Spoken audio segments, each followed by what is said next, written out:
No matter where you go, no matter where you look, As long as we've been here, this is the worst we've seen. there is water. It's melting the snowpack.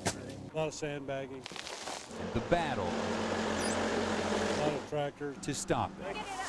In and around Plain City, they are watching the creek as dozens gather together to get sandbags to homes. It could rise up another couple feet. They know it can be bad The harder it rains, it does pick up. because of what's happening southeast in Peterson.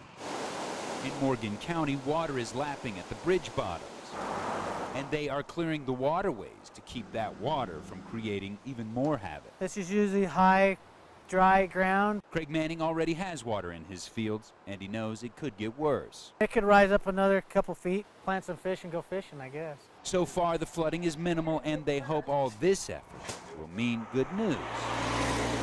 If not, It'll be a long night.